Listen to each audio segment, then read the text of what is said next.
Ji, so today we start with high level synthesis. ठीक है, high level synthesis क्या चीज़ है जी?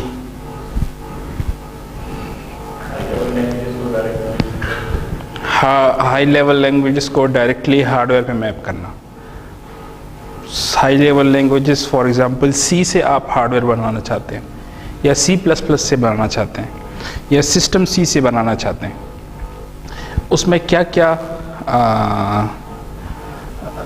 इसके पीछे क्या टेक्नोलॉजी है, ठीक है, और पर्टिकुलरली वार्डो HLS जो Xilinx का है, इसके अंदर कौन सी फैसिलिटीज़ हैं. ठीक है, Xilinx के और भी मतलब फ्लोज हैं इस लिहाज से.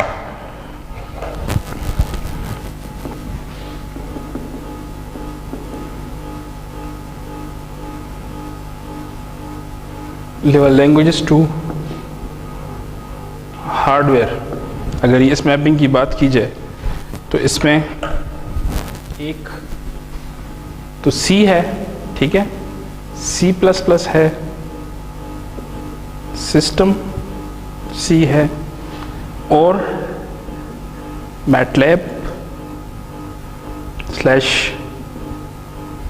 Simulink, और इसी के अंदर सिस्टम जनरेटर भी है. System generator is a Xilinx library for Simulink. ठीक है, system generator is a Xilinx library for Simulink. So you can use any of these flow, और in any of these flows इसकी IPs बड़े आसानी से बन जाती. इनमें से किसी से भी ना IP बना सकते हैं. IP का क्या मतलब है? XI IP, जो सिस्टम ऑन चिप में पैराडाइम में प्रोसेसर के साथ अटैच हो जाएगा. फॉर एग्जांपल, अगर आप कोई सॉफ्ट प्रोसेसर यूज़ कर रहे हैं, माइक्रोब्लेज, या आप कोई हार्ड प्रोसेसर यूज़ कर रहे हैं, ARM वगैरह के जो प्रोसेसर हैं, ये उसमें इंटीग्रेट हो जाएगा बहुत आराम से. ठीक है, so let's start with the coding में डिसाइड करेंगे कौन सा पार्ट सिस्टम पे जाएगा, कौन सा FPGA पे जाएगा. एग्जैक्टली. आपके पास C का कोड है, यू डिसाइड कि ये वाला जो फंक्शन है, इसके स्टेप्स ये हैं कि आपके पास C का कोड है, ठीक है, what you do, you profile it. Profile का क्या मतलब है? प्रोफाइल आपको बता देता है कि जी फंक्शन 1 जो है, ठीक है, it is taking like 5 million cycles. Function 2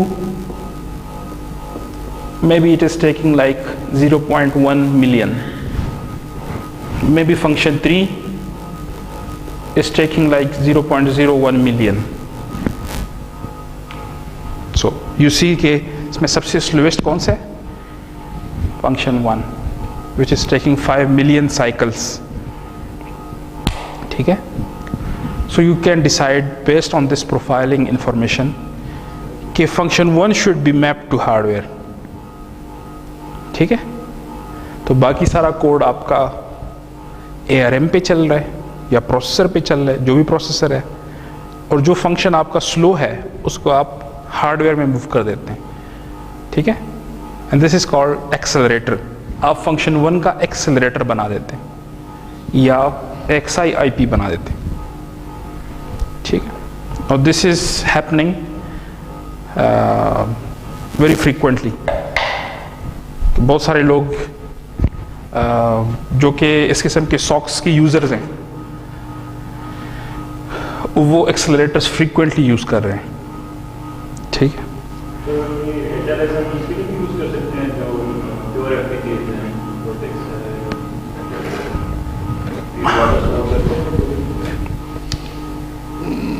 हाँ आप यूज़ कर सकते हैं, जो सॉक्स नहीं है उनकी बात कर रहे हैं। एक तो जो प्योर FPGAs हैं उस पर भी आप सॉक बना सकते हैं यूजिंग अ सॉफ्ट प्रोसेसर,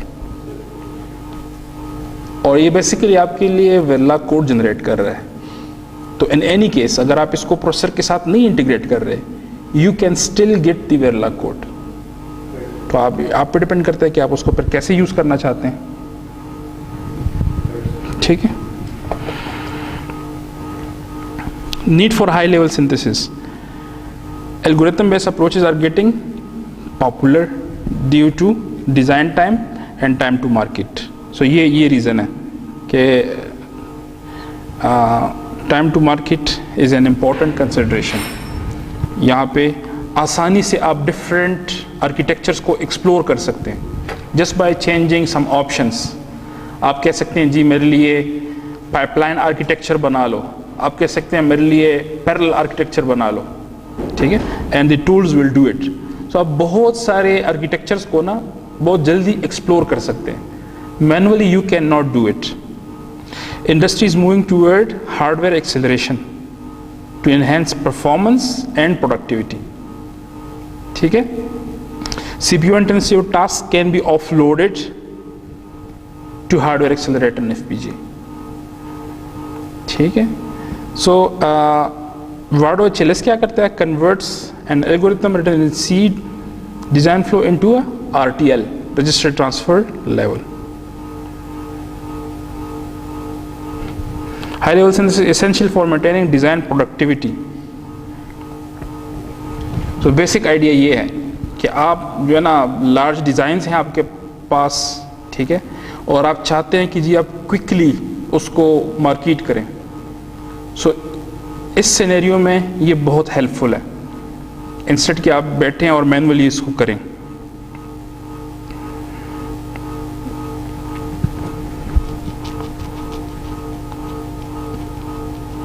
सो ये फ्लो है कि यू स्टार्ट विद C++, यहाँ पे आपके पास HLS है, ठीक है, and then you get VHDL और वेरिला कोड, और आप उसकी फिर IP इंटीग्रेशन कर सकते हैं। तो सिस्टम IP इंटीग्रेशन, सो इसमें ना बहुत सारे ऑप्शंस हैं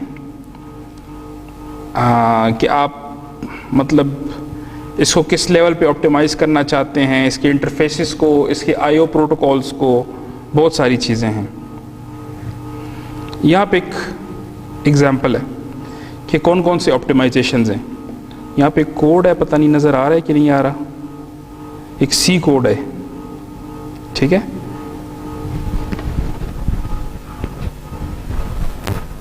For I is 3, I is greater than 0, I minus minus. If I is 0, accumulator is equal to accumulator plus x into C naught. फिर एक शिफ्ट रजिस्टर 0 में x स्टोर हो रहा है, else shift register of I is equal to shift register of I minus 1, जिस तरह shift register करता है पिछले वाले से वैल्यू ले रहे हैं, और फिर इसको एक्यूमुलेट किया जा रहा है। So this is an algorithm, ठीक है। अब एक तरीका ये है कि आप टूल्स को बता दें ये कोड है, आप एक हार्डवेयर यूज करें, विच मीन्स एक मैक यूनिट है, दिस इज मैक। कैसे मैक है, क्या क्या कोड है? कोड ये है ना कि A+C is equal to A+C plus shift underscore ridge of I into C of I. So this is multiply, add, accumulate. So this is a MAC unit. So you see here, यहाँ पे एक MAC unit है और उस MAC unit को share किया जा रहा है। कैसे शेयर किया जा रहा है? यहाँ पे एक FSM है। क्या चीज़ है? FSM। आपको याद है जब बिल्कुल इस कोर्स के शुरू में मैंने आपको बताया था कि आप एक C कोड से आर्किटेक्चर कैसे बनाते हैं। हमने एग्जाम्पल किया था फैक्टोरियल का शायद क्लास में, फिर आपको असाइनमेंट में मैंने फिबोनाची सीरीज दिया था कि इसका आर्किटेक्चर एक्सट्रैक्ट करें। तो आपने कैसे एक्सट्रैक्ट किया था? आपने कोड को रीड करके उसमें से रजिस्टर्स निकाले थे और उन रजिस्टर्स के गिर्द आपने क्या किया था? डेटा पाथ के कंपोनेंट्स डाले थे और आखिर में आपने क्या किया था? FSM बनाया था। और कितने loop start, loop running, loop and, ज्यादातर में यही 3 स्टेट्स थे कि लूप में आप कब एंटर हो रहे हैं, फिर कंप्यूट है, फिर एंड है। अब ये जो काम जो आपको मैंने मैन्युअली कराया था, HLS टूल इसको ऑटोमेटिकली करता है। तो बाय डिफॉल्ट अगर आप उसको ना छेड़ें तो आपको इस तरह का टाइम शेयर्ड आर्किटेक्चर बना के देगा। अब आप खुश नहीं हैं। इस आर्किटेक्चर की प्रॉपर्टी क्या है?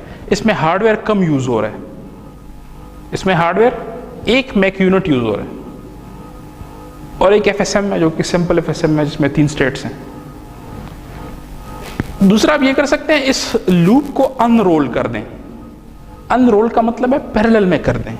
1 मैक यूनिट के बजाय ये लूप 4 टाइम्स चलेगा तो 4 मैक यूनिट्स लगा दें। 4 मैक यूनिट्स लगा दें, इसको इनपुट्स दे दें। It will do all the calculation in parallel. So this is called loop unrolling. यहां पे है कि अनरोलिंग भी हो और पाइपलाइनिंग भी हो, क्योंकि स्टिल आपने हार्डवेयर ज्यादा कर दिया है, लेकिन यहां पे जो लेटेंसी है इट इज स्टिल हायर। ये क्रिटिकल पाथ है, कॉम्बिनेशनल क्रिटिकल पाथ, ठीक है। सो पाइपलाइनिंग से आप इसको और भी इंप्रूव कर सकते हैं, थ्रूपुट को इंक्रीज कर सकते हैं, पाइपलाइन कर दें। अब ये सारे आपने नहीं करने, आप सिर्फ टूल्स को बता दें। ऑप्शन है, उसमें से ड्रैग करके सेलेक्ट करें, अनरोल कर दो, अनरोल एंड पाइपलाइन कर दो, या सिर्फ पाइपलाइन कर दो। बहुत सारे ऑप्शंस हैं जो कि आप टूल में से सेलेक्ट करके कर सकते हैं, ठीक है। So this is what HLS is doing for you. हाँ, कितना ऑप्टिमाइज होगा? Obviously compare to a manual RTL, manual RTL तो बहुत एफिशिएंट है, but the design effort and time required to do it is huge.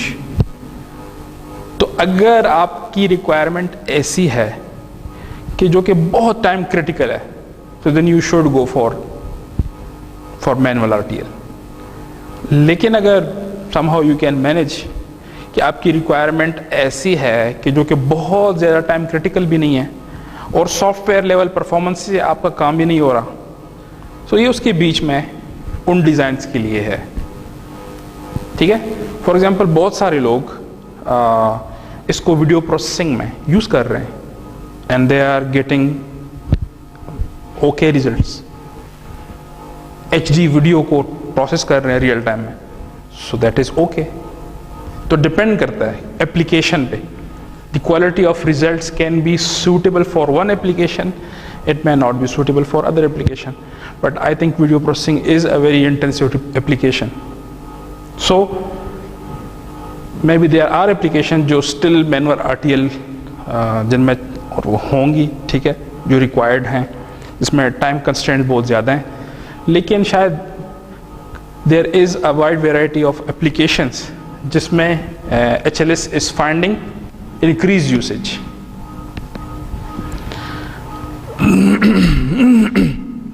So how is the hardware extracted from C code? जैसे आपको मैंने कराया है, control और data path दोनों एक्सट्रैक्ट करो।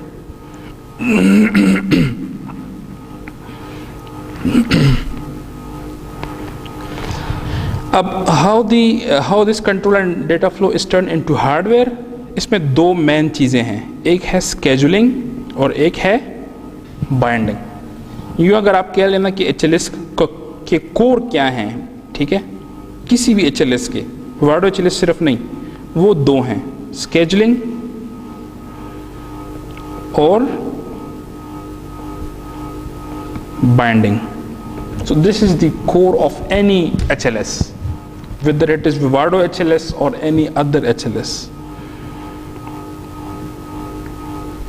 So आगे हम जाके देखेंगे कि स्केजुलिंग क्या है और बाइंडिंग क्या है।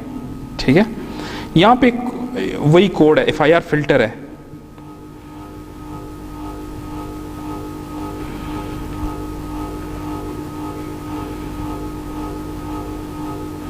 क्या चीज़ है ये देखिए, FIR फिल्टर है। void FIR data underscore t, ये क्या है? data underscore t क्या चीज़ है? टाइप डिफ। पता है टाइप डिफ?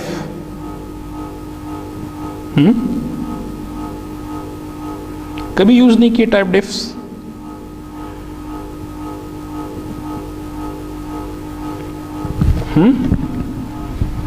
टाइप डिफ इस तरह की चीज होती है कि आप लेट्स से आप कहते हैं टाइप डिफ, टाइप डिफिनेशन। टाइप डिफ के थ्रू आप अपने डेटा टाइप्स बना सकते हैं। जिस तरह इंटीजर डेटा टाइप है, फ्लोट डेटा टाइप, आप टाइप डिफ के थ्रू कस्टम डेटा टाइप्स बना सकते हैं। टाइप डिफ आप कहते हैं कि जी लेट्स से फ्लोट या अनसाइंड फ्लोट पॉइंटर को मैं कहूंगा डेटा अंडरस्कोर, तो ये एलियास हो गया। ठीक है, ये वर्ड इसका क्या हो गया? Second name. ठीक है, उर्फ। एग्जैक्टली। अब ये नहीं रिप्लेस हो जाता है कोड में। जब भी आप ये यूज करेंगे इसका मतलब है कि आप ये चाहते हैं, उधर लग जाएगा अनसाइंड फ्लोट पॉइंटर।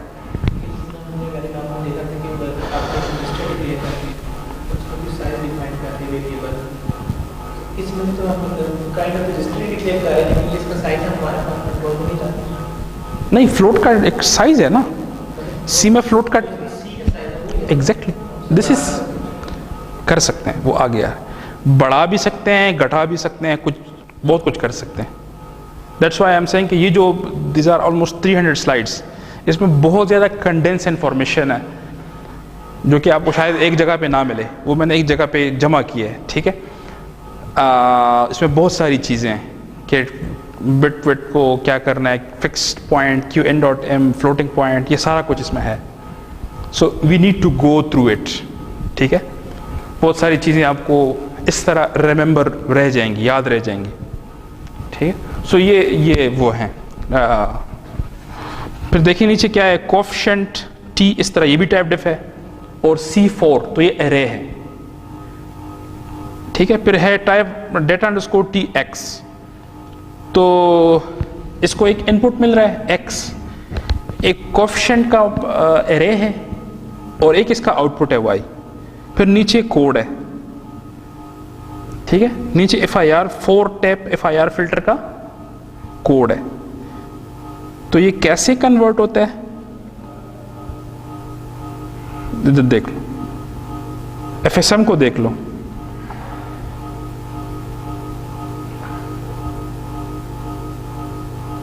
FSM की समझ आ रही है? हमने अगर आपको याद हो तो स्टेट्स को नाम दिए थे। इनिशियलाइजेशन एक स्टेट था, कंप्यूट एक और स्टेट था। अब ये वो कंप्यूट स्टेट है, इसमें लूप है। ठीक है, फिर ये एंड है। फिर अगर आप इसको ले जाना चाहते, सही है। So this is a FSM। तो वो क्या करता है, HLS का काम ये है कि वो FSM और डेटा पाथ को एक्सट्रैक्ट करे। अब यहाँ पे उसकी और डिटेल है।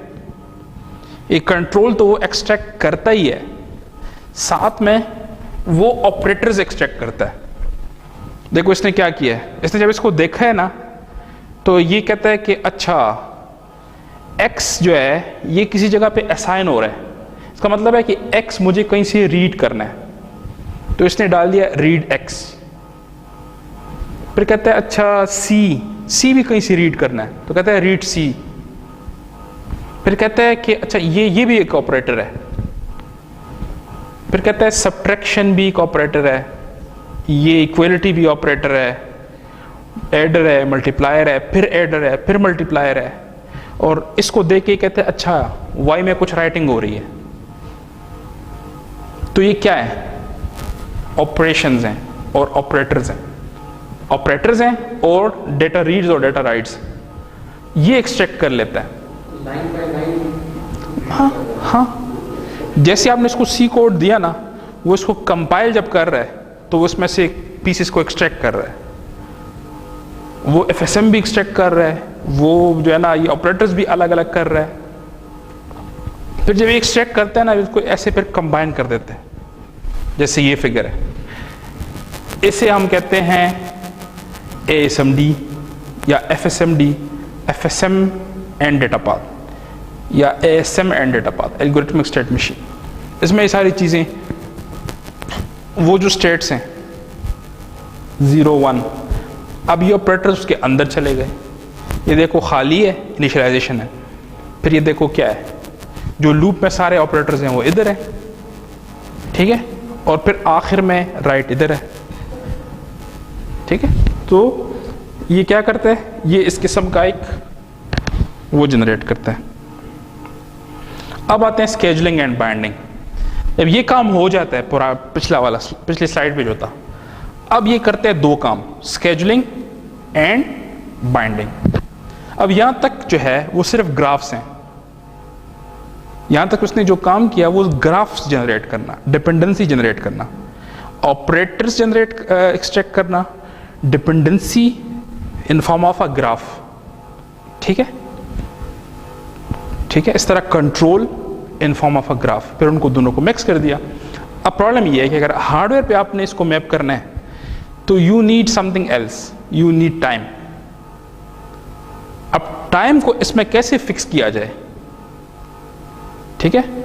सो यहां पे स्केजुलिंग का क्या मतलब है? Scheduling and binding are at the heart of HLS। Scheduling determines in which clock cycle an operation will occur.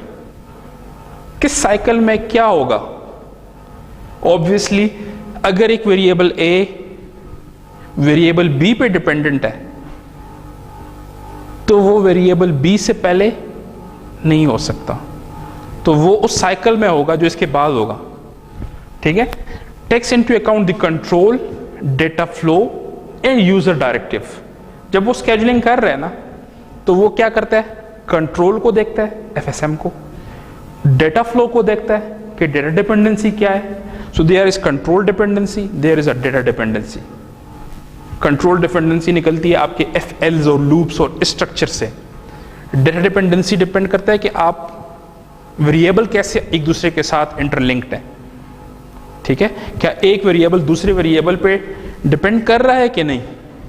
For example अगर C is equal to A plus B और D is equal to C plus E है, तो D is dependent on C, this is data dependency, ठीक है।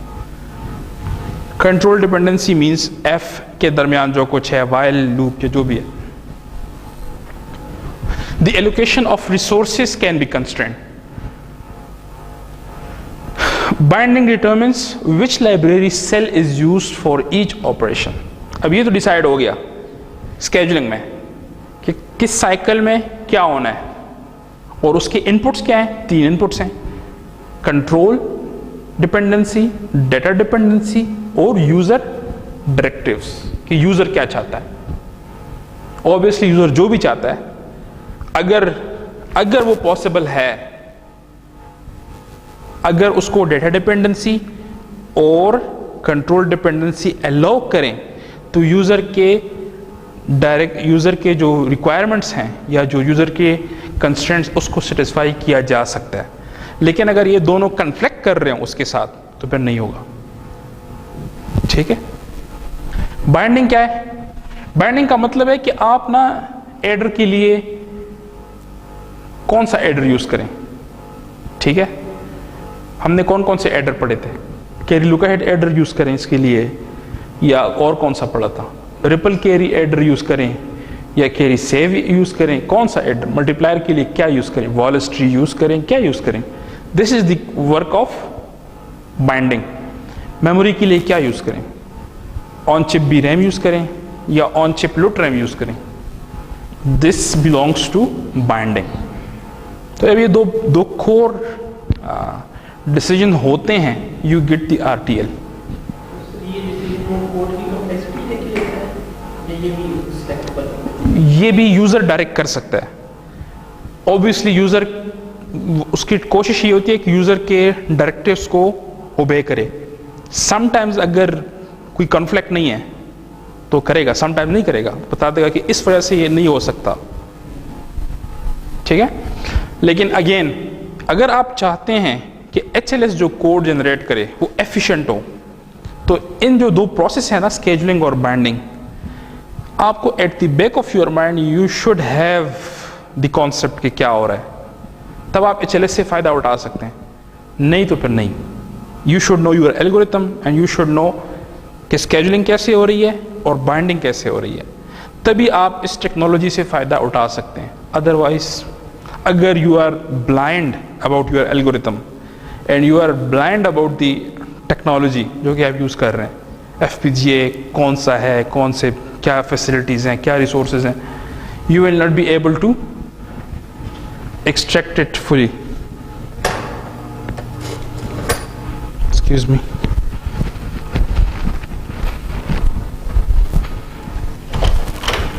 अस्सलाम वालेकुम।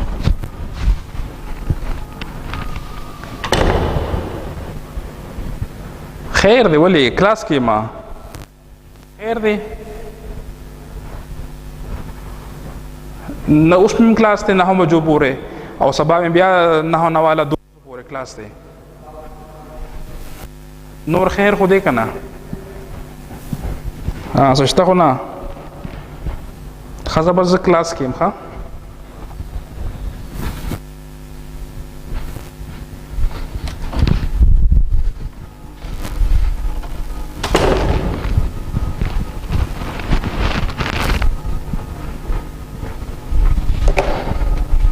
अच्छा जी, ठीक है। अगेन अब ये बेसिक स्केजुलिंग के बारे में कुछ और डिटेल्स हैं। फॉर एग्जांपल अगर ये कोड है T1 is equal to A into B, T2 is equal to C plus T1, T3 is equal to D into T2, out is equal to T3 minus E, तो ये data dependency graph है। A भी multiply हो रहे हैं, फिर C, फिर D, फिर ये। इसका स्केड्यूल ऐसे हो सकता है कि पहले इसको स्केड्यूल करो, फिर इसको स्केड्यूल करो, फिर इसको स्केड्यूल करो, फिर इसको स्केड्यूल करो। You need 4 cycles. सही है। A technology or a user can impact the schedule. Schedule 2 ऐसे हो सकता है कि अगर साइकिल इतना बड़ा है, ठीक है, कि एडर के मल्टीप्लायर का डिले प्लस एडर का डिले प्लस एक दूसरे मल्टीप्लायर का डिले, ये सारा एक क्लॉक साइकिल में हो सकता है, तो ठीक है, एक साइकिल में ये तीनों करो, बिकॉज क्लॉक इज स्लोअर, ठीक है। और आखिर में ये कर दो क्योंकि it depends on this T3। जब तक T3 होगा नहीं तो ये नहीं होगा, सही है। So it depends on technology, जो यूजर की क्लॉक फ्रीक्वेंसी है जो इसको बता रहा है। आप चलिए इसको बताएंगे कि इस फ्रीक्वेंसी के लिए मैपिंग करो हार्डवेयर की, सही है।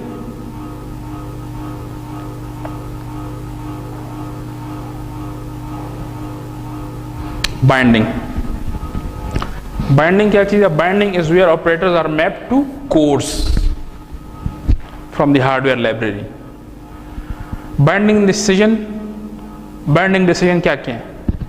टू शेयर और नॉट टू शेयर। ये हो सकता है ना कि एक एडर या एक मल्टीप्लायर यूज करो कि नहीं मल्टीपल यूज करो।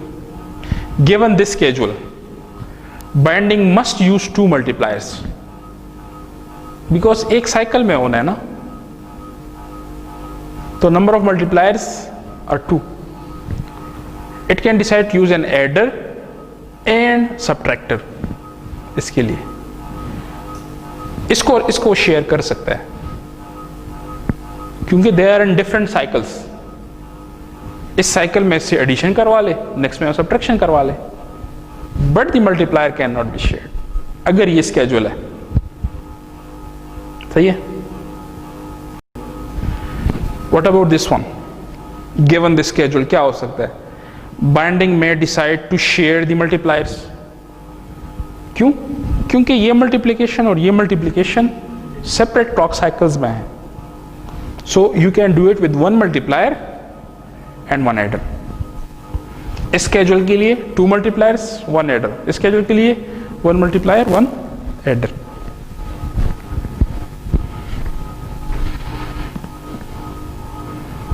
So this is like the main concept behind HLS, scheduling and binding.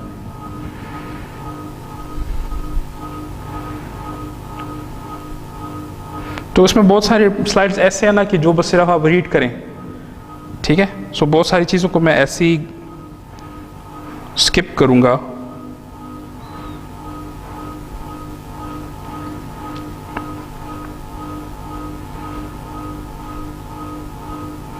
यहां पे आते हैं।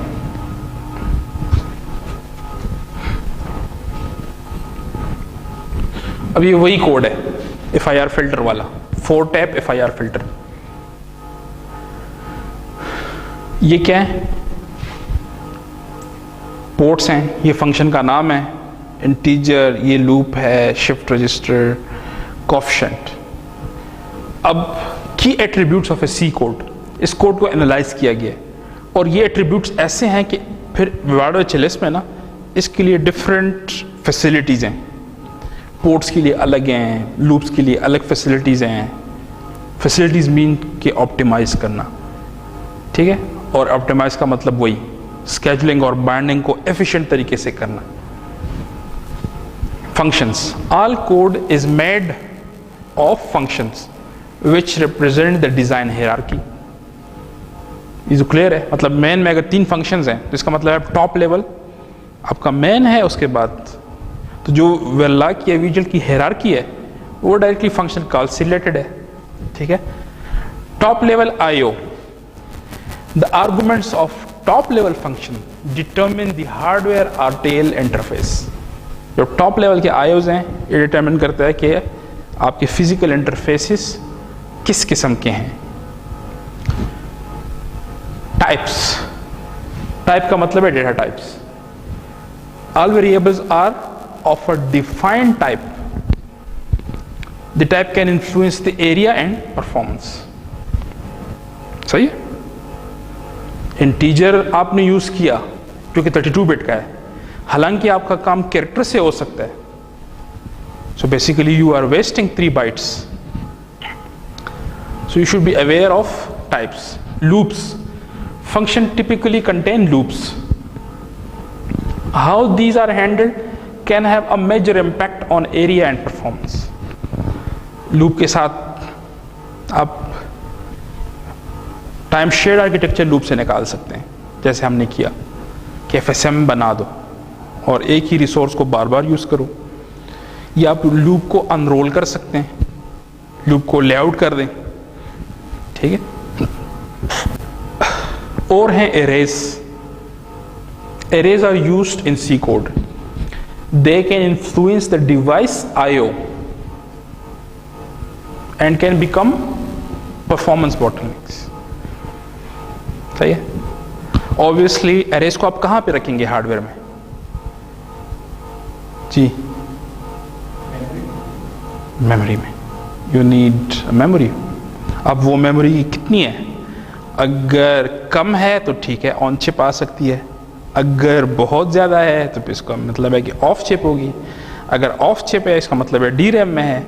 अगर DRAM में है इसका मतलब है DRAM कंट्रोलर चाहिए। अगर DRAM कंट्रोलर चाहिए इसका मतलब है data access is expensive. Data access का जो टाइम है that is quite huge compare to on chip DRAM, ठीक है। So these are the things that you need to consider. Operators in C may require sharing to control area. आप एक adder को share कर सकते हैं, multiplier को share कर सकते हैं, और specific hardware implementation to make performance. Let's examine the default synthesis behaviour of these. अब यहाँ पे ये है कि अगर ये कोड है जिसमें बहुत सारे फंक्शंस हैं, void a, void b, void c, फिर void c के अंदर b है, b कॉल किया गया, और फंक्शन d के अंदर b है, और ये टॉप है, टॉप के अंदर a कॉल है, c कॉल है, d कॉल है. सो आई थिंक ये हायरार्की क्लियर है कि टॉप के अंदर a है, टॉप के अंदर c है, टॉप के अंदर d है, फिर c के अंदर b है, d के अंदर भी b है. So this is quite straightforward to interpret.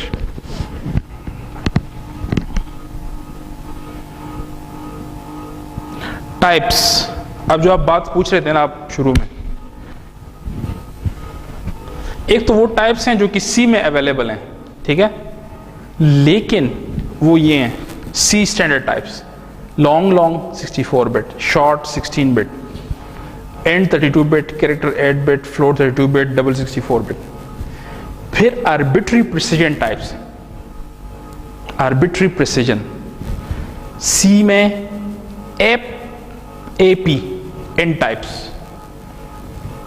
ठीक है, तो आप लिखते हैं AP अंडरस्कोर इंट, और बता सकते हैं कि 1 बिट का चाहिए, 2 बिट का चाहिए, 3 बिट का चाहिए. इस तरह C++ अगर आप यूज कर रहे हैं तो AP अंडरस्कोर इंट, वो भी इतने का. इस तरह AP underscore fixed, QN.M format याद है, AP underscore fixed is for QN.M format. इस तरह सिस्टम C में है SC underscore int and SC underscore fixed. इसकी और भी डिटेल्स आगे हैं, ठीक है, but you can use arbitrary precision. Loops. Loop के साथ आप दो काम कर सकते हैं, रोल और अनरोल. तो अगर रोलिंग करनी है तो यू सी के राइट पे जो फिगर है, एक एडर है, एक रजिस्टर है, और ये लेफ्ट पे जो कोड है उसके लिए है कि बी में क्या हो रहा है. बी में एक एरे है और कितना डीप है, 4 डीप है. उसका एक एलिमेंट आप उठा रहे हैं और बी में ऐड कर रहे हैं. तो इसमें कितने साइकिल्स चाहिए, 4 साइकिल्स चाहिए. ऊपर जो नोड है ये FSM का नोड है जो कि 4 साइकिल्स तक चलेगा. सो this is rolled implementation. Unrolled क्या होगा,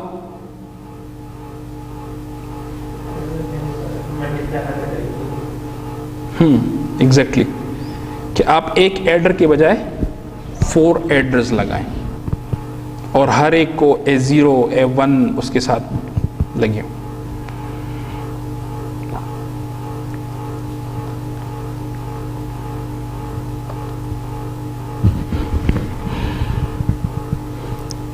अब example of good mobility. Good mobility क्या चीज है? The read on data port X can occur anywhere from start to iteration 4. इसको देखें, RDX जो है,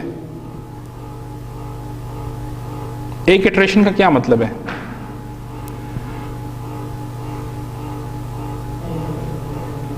लूप का एक इटरेशन. लूप के एक इटरेशन में कितने साइकिल्स हैं इस फिगर में जी? 3 साइकिल्स हैं, ठीक है. तो ये हर एक इटरेशन में 3 साइकिल्स हैं. सो ये फर्स्ट X को कब रीड करना चाहिए?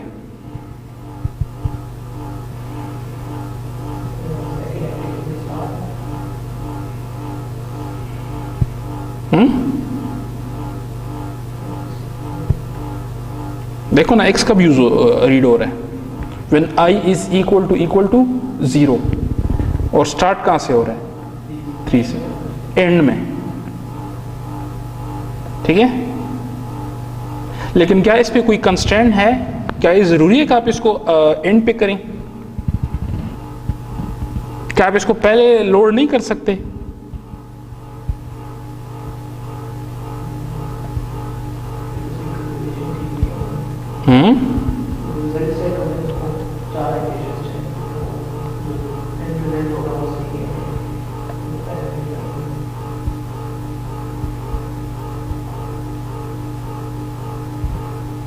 क्या मतलब?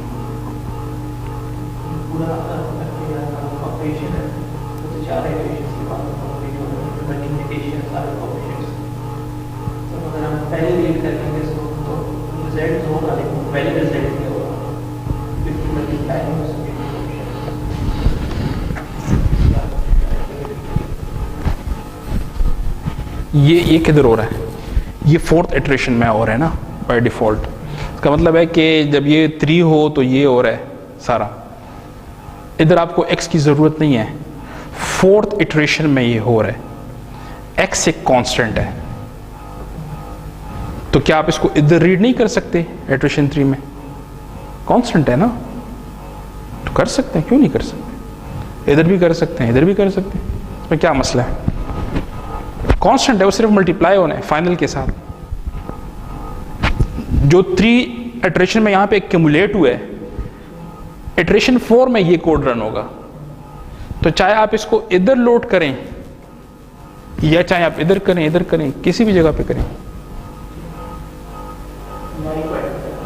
जी हाँ, y को तो रीड नहीं करना, y को राइट करना है। ये देखो RDC read C RDX RDC, और ये है राइट y, ठीक है। So it is example of good mobility. शायद what is the advantage of good mobility? नीचे दिया हुआ है, Vivado HLS has a lot of freedom with this operation. It waits until the read is required, saving a register. ठीक है। There are no advantages to reading any earlier unless you want it registered. अगर आप इसको पहले करना चाहते हैं, ठीक है, तो किसी रजिस्टर में लोड करना पड़ेगा। अच्छा, अब what about the final multiplication? Final multiplication कौन सी है? हाँ, x into C0. This is very constraint. क्यों? अगर आप एक्स्ट्रा रजिस्टर यूज नहीं करते तो x कहां पड़ा होगा? मे बी कि ये DRAM में पड़ा। इसका मतलब है कि x को आपने फिर DRAM से उठा के मल्टीप्लायर को देना है। या तो आप रजिस्टर यूज करें और उसको पहले उठा लें, लेकिन you will waste a register. तो इट डिपेंड्स कि आप क्या चाहते हैं, सही है। So this level of insight, अगर आप HLS से उठाना चाहते हैं फायदा, you should have this level of insight कि जी मेरे लिए ये डिसीजन अच्छा है, ये डिसीजन अच्छा नहीं है। सर, आपने एल्गोरिथम की बात की जो मल्टीप्लायर कोड में सिंथेसाइज होता है, इस केस में तो रिस्ट्रिक्शन नहीं होती। इस केस में there is a library of IP cores, ठीक है। तो अगर आपको IP कोर में मल्टीप्लायर पसंद है तो ठीक है। आप कहते हैं नहीं, मुझे Vivado के IP कोर से ज़्यादा परफॉर्मेंस चाहिए, तो you can design your own IP core and then you can tell Vivado कि जी वो नहीं चाहिए मुझे, ये मल्टीप्लायर के लिए ये IP कोर यूज़ करो, ठीक है।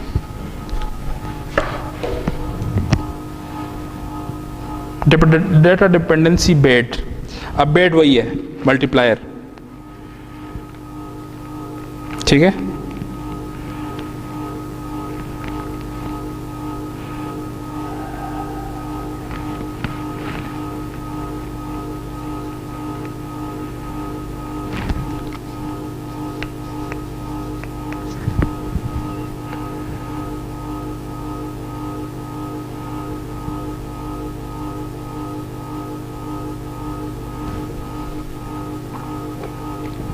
अब यहाँ पे है कि मतलब एक ऑप्शन ये है ना कि आप इसको अनरोल कर दें, जो लूप है इसको अनरोल कर दें।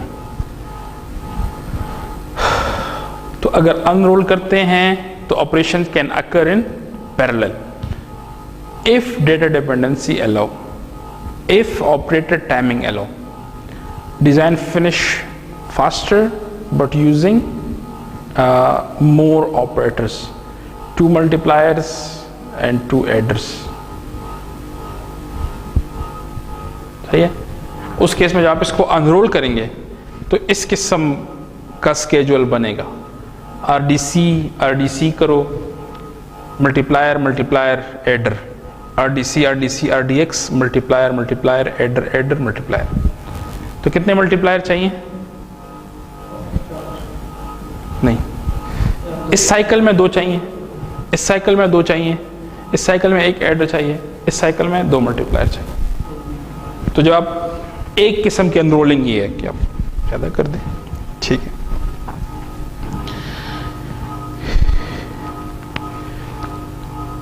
एरेज इन HLS, तो समरी है कि लूप्स के साथ आप रोलिंग कर सकते हैं, अनरोलिंग कर सकते हैं। Arrays in HLS, an array in a C code is implemented by a memory in RTL। तो अगर ये एक एरे है int a of n, so 0 से लेके n-1 तक एक एरे है, सिंथेसिस में इससे क्या बनेगा डिपेंड करता है। It can be synthesize into a on chip DRAM, ठीक है। तो देखो यहाँ पे कोई क्लॉक नहीं है, कोई क्लॉक इनेबल नहीं है, लेकिन यहाँ पे डाल दिया गया, ठीक है। तो जो फिजिकल IP कोर जिस तरह होगा वो सारे सिग्नल यहाँ पे इंसर्ट हो जाएंगे। The array can be targeted to any memory resource, DRAM, LUTRAM, ठीक है। द पोर्ट एड्रेस CE ये इंसर्ट हो जाते हैं, ठीक है। All RAMs are listed in HLS library. मुख्तलिफ किस्म के रैम्स हैं, ठीक है। सिंगल पोर्ट, डुअल पोर्ट, जिसमें 2 रीड्स हैं simultaneously, that is dual port, ठीक है। Arrays can be merged with other arrays, ठीक है। यानी ये क्या कर सकता है कि इस एरे के साथ एक और एरे भी लगा दें। क्यों ये करेगा? शायद फिजिकली जो एरे है उसमें कैपेसिटी है, और अगर आप इस पे एक एरे मैप करें तो शायद आप वेस्ट कर रहे हैं, ठीक है। तो एरेज को ये टूल मर्ज भी कर सकता है ताकि एफिशिएंटली हो। एरेज कैन बी पार्टीशनड, एक एरे है जो बहुत बड़ा है और BRAM कम है ऑन चिप, तो इसको मल्टीपल BRAMs पे डाल देगा, पार्टीशन कर देगा इस एरे को, ठीक है। तो ये सारे काम ये ऑटोमेटिकली करता है, ठीक है। Top level IO ports, top level IO ports के साथ क्या होता है? अब वहां पे तो एरे अंदर था, कोड के अंदर था। जब कोड के अंदर हो तो मोस्ट प्रोबेबली BRAM यूज होगा। व्हाट अबाउट इफ एरे यहां पे हो, पोर्ट के में हो, ठीक है। All top level function arguments have a default hardware port type. फिर आपको बताना पड़ेगा कि इस पोर्ट के साथ क्या करना चाहिए, ठीक है। आगे इसकी फिर प्रोटोकॉल्स दिए हैं कि इस पोर्ट पे इस प्रोटोकॉल की थ्रू डेटा भेजो। जैसे ना आप माइक्रो प्रोसेसर के पिन्स पे किसी प्रोटोकॉल के तहत भेजते हैं ना, SPI, I2C, अब ये कहानी उस तरह हो जाती है कि इस प्रोटोकॉल स्पेसिफाई करो कि ये कैसे इंटरफेसिंग हो, ठीक है। When the array is an argument of the top level function, the array is off chip। Code के अंदर है तो ऑन चिप, कोड के पोर्ट्स में है तो DRAM, ठीक है। The type of memory resource determines the type of IO ports। Arrays on the interface can be mapped and partitioned, e.g. partitioned into separate ports for each element in array। Separate ports पे फिर आप partition कर सकते हैं, ठीक है। So for example यहाँ पे ये है, ये टॉप लेवल है और फिर ये एक्सटर्नल DRAM है। तो लेट्स से वो 2 पोर्ट्स को सपोर्ट कर रहा है, DN1 एड्रेस 1 के साथ, DN0 एड्रेस 0 के साथ, ये सारे सिग्नल ऑटोमेटिकली ये जनरेट करते हैं। ठीक है, कोई क्वेश्चन है? जी, ब्रेक कर लें, हो गया नमाज का टाइम। ठीक है, कब स्टार्ट किया था हमने? कब स्टार्ट किया है?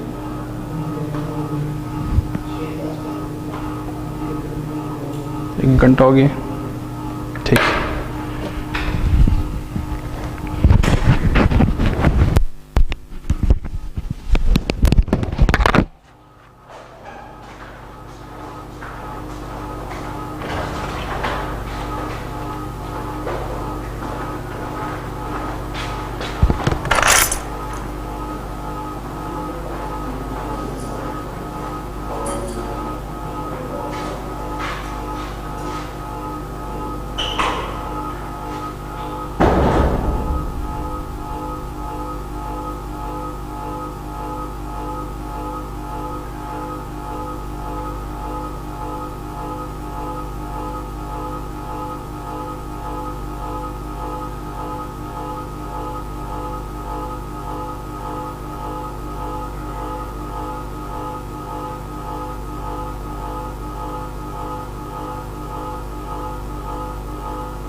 वाइट टाइप में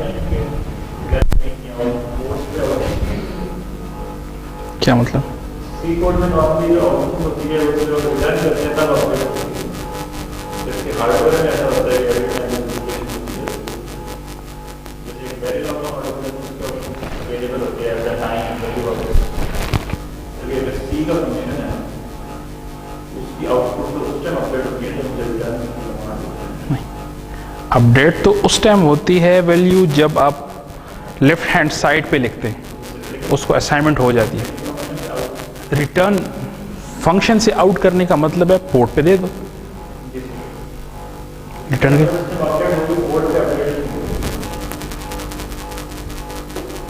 क्या मतलब? नहीं, लेकिन देखो ना, वो कॉन्टेक्स्ट डिफरेंट है। फंक्शन कैसे रन होता है, कैसे रन होता है प्रोसेसर पे, फंक्शन कैसे रन होता है?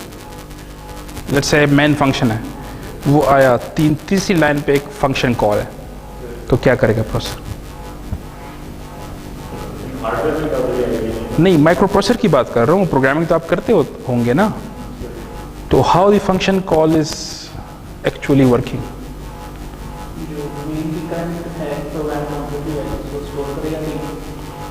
कहाँ पे? कौन सी? स्टैक। स्टैक, ठीक है। सो फंक्शन कॉल और फंक्शन रिटर्न कैसे काम करता है? Through stack. जब एक फंक्शन आता है एक लाइन पे, कंपाइलर को नज़र आता है, ठीक है, वो उसके मेमोरी एड्रेस को स्टैक पे डालता है, उससे नेक्स्ट एड्रेस को इसलिए डालता है कि जब फंक्शन रिटर्न करेगा तो नेक्स्ट एड्रेस ही है। तो रिटर्न बेसिकली इसलिए है कि रिटर्न आपको बताता है कि फंक्शन स्टैक से वापस एग्जीक्यूशन की तरफ आ रहा है। Most of the C function, दो तरीके हैं वैल्यू रिटर्न करने के, दो तरीके हैं, दो नहीं बल्कि ज़्यादा हैं। एक तो आप रिटर्न में लिख दें कि रिटर्न सी फॉर एग्जांपल, लेकिन ज़्यादातर टाइम आप इसको थ्रू पॉइंटर्स रिटर्न कर सकते हैं विद इन द पोर्ट्स, ठीक है। तो इट डजंट मैटर, अपडेट तो हार्डवेयर जब कन्वर्ट होगा तो अपडेट तो तभी होगा जब असाइन होगा, उसका रिटर्न के साथ कोई ताल्लुक नहीं है। Return for example in most of the cases you से रिटर्न 0, और रिटर्न 0 सिर्फ एक कोड होता है कि फंक्शन हैज करेक्टली कंप्लीटेड, तो एज अ फ्लैग कन्वर्ट हो जाएगा। हार्डवेयर में ये एज अ फ्लैग कन्वर्ट हो जाएगा कि जी the hardware has correctly calculated, you will see आगे आएगा ये रिटर्न, ठीक है। लेकिन इसके साथ कोई ताल्लुक नहीं है कि अपडेट कब होगा। Update is dependent on assignment, ठीक है।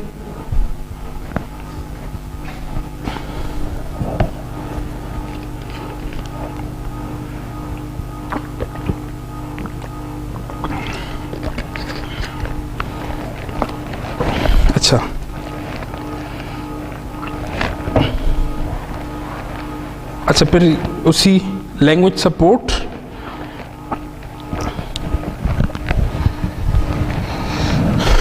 तो a complete C validation and verification environment, ठीक है। पहला पॉइंट इसका ये है कि C and validation and verification environment. HLS supports complete bit accurate validation of the model, ठीक है। HLS provide a productive C to RTL code simulation। इन विवाडो में आप C और RTL को कंबाइंड सिमुलेट कर सकते हैं। जैसे एक फंक्शन को आपने RTL कर दिया और बाकी सारे फंक्शन C में, तो आप उसको C में सिमुलेट कर सकते हैं, ठीक है। RTL उसको ऐसे ही नजर आएगा जैसे C का कोड, तो कोड सिमुलेशन कर सकते हैं। Vivado HLS support C, C++, system C and OpenCL। सही है। OpenCL क्या चीज है जी? OpenCL it is the standard for programming multi course या GPUs के लिए भी है, ठीक है। पैरेलल हार्डवेयर को प्रोग्राम करने के लिए OpenCL है। तो जब FPGAs यूज होते हैं डेटा सेंटर्स में, तो वहां पे OpenCL2 एक्सेलरेटर का जो फ्लो है वो भी Vivado HLS सपोर्ट कर रहा है, ठीक है। और पर्टिकुलरली उसको SDXL कहते हैं, SDXL ये जो फ्लो है।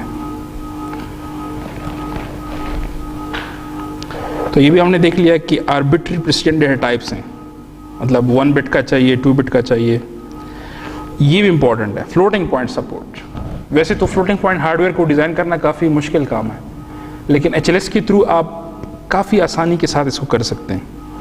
एक और मज़े की चीज़ OpenCV, अब जो है OpenCV डिज़ाइंस को आप Xilinx FPGAs पे डाल सकते हैं। और ये जो लाइब्रेरी है दे target full HD video processing. तो इन्होंने क्या, Xilinx वालों ने क्या किया हुआ है, OpenCV में जो जो फंक्शंस हैं उसको सपोर्ट किया हुआ है, ठीक है। सो अगर आपने OpenCV में चला दिया है तो with very little effort you can map it to hardware, ठीक है। That is a big advantage.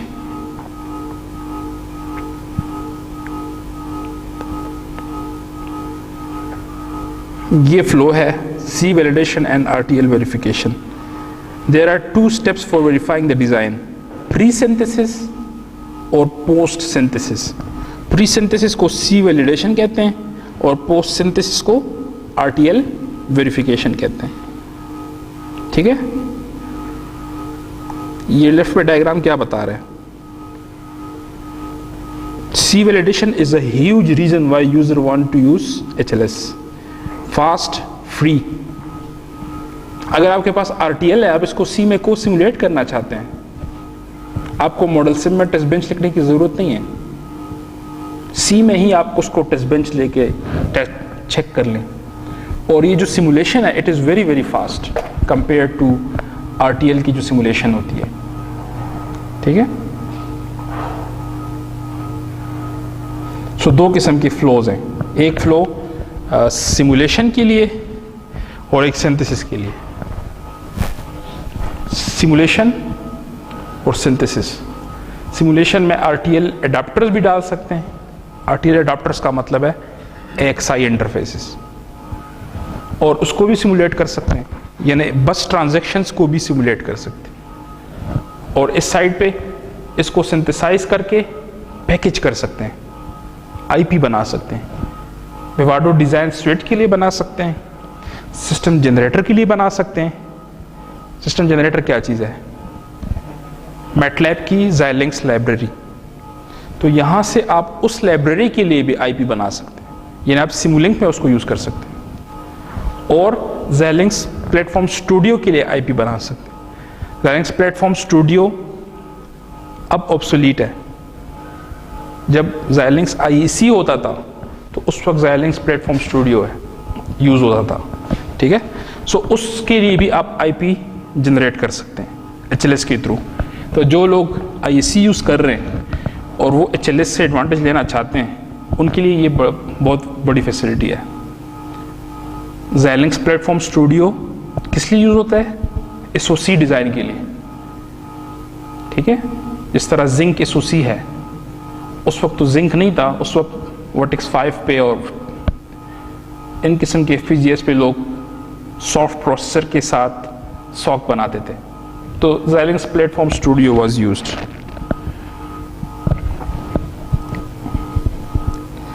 The test bench is the level above the function, ठीक है। The test bench should compare the results with the golden data। तो अगर आपने RTL को simulate किया है, ठीक है, so you can compare it with the golden data। ये क्या है? ये स्टेटमेंट क्या चीज है? सिस्टम और ब्रैकेट के अंदर diff dash brief minus w output dot date output dot golden dot date। क्या हो रहा है? ये सिस्टम कॉल है। ऑपरेटिंग सिस्टम की फैसिलिटी को आप C में एक्सेस कर सकते हैं। तो कितना बड़ा एडवांटेज है कि आपके पास लेट्स से लिनक्स पे diff कमांड है जो कि ऑपरेटिंग सिस्टम लेवल पे सपोर्टेड है। तो आप C में इसको आपने क्या किया, को सिमुलेट किया C और RTL को, उसका आउटपुट आपने स्टोर किया आउटपुट डॉट डेट में। अब आपके पास गोल्डन जो आपका रिक्वायर्ड आउटपुट है वो स्टोर्ड है output dot golden dot dat. तो आपके पास दो फाइल्स आ गई। अब इसको कंपेयर करने के लिए क्या करें? सिस्टम कॉल, ठीक है। तो C के जो स्ट्रेंथ्स हैं वो आप यूज कर सकते हैं, ठीक है। वरना तो आपको क्या करना पड़ेगा? मॉडल सिम में ये करते तो इट वॉज अ हेडेक, ठीक है।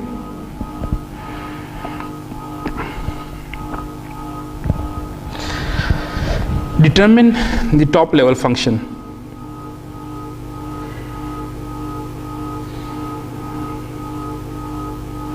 यहाँ पे given a case where function A and function B are to be implemented on FPGA।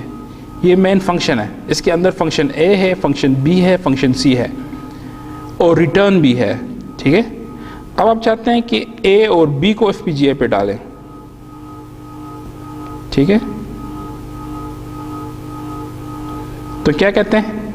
रिपार्टीशन the design to create a new single top level function inside main.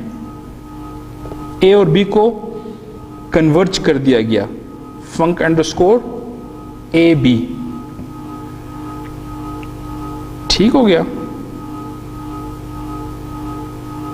ये नीचे फंक underscore AB की definition है। So it's better, जब भी आप FPGA पे डाल रहे हैं ना, तो it's better to create a top level. तो func underscore AB is the top level. Function C software में रहेगा, फंक्शन सी सॉफ्टवेयर में रहेगा, लेकिन फंक्शन ए और फंक्शन बी कन्वर्ज होके फंक्शन ए अंडरस्कोर बी बन के हार्डवेयर में चले जाएंगे। ठीक है, तो ये समरी है इस वाली सीरीज की, आप इसको रीड कर लें। अब है performance, how to improve performance. यहां तक कोई क्वेश्चन है जी? क्लियर है ना? मेन इसमें जो कंटेंट था वो था स्केजुलिंग, बाइंडिंग और वो कैसे इंटरप्ले करते हैं। ठीक है, अब और फिर क्या था, पोर्ट्स के साथ क्या होता है, एरे अगर इनसाइड हो क्या होता है, एरे अगर आउटसाइड हो क्या होता है, और क्या था, फंक्शन की हायरार्की कैसे बनती है, ये सारी चीज़ें, सिमुलेशन एनवायरनमेंट वगैरह और एडवांटेजेस और ये सारा। अब आहिस्ता आहिस्ता ये बेसिक लेआउट था, आहिस्ता आहिस्ता ऑप्टिमाइजेशन की तरफ जाते हैं। ठीक है, हर एक कंपोनेंट लेवल पे क्या क्या पॉसिबल है। ठीक है, so improving performance, HLS has a number of ways to improve performance. एक है ऑटोमेटिक और डिफ़ॉल्ट ऑप्टिमाइजेशंस, जो ये करता है, आपको ज़रूरत नहीं है, दैट इज़ डिफ़ॉल्ट स्ट्रेटजी। फिर है लेटेंसी डायरेक्टिव्स, फिर है pipelining to allow concurrent operations. ठीक है, क्या क्या होता है लेटेंसी, क्या चीज़ है, what is latency and what is throughput?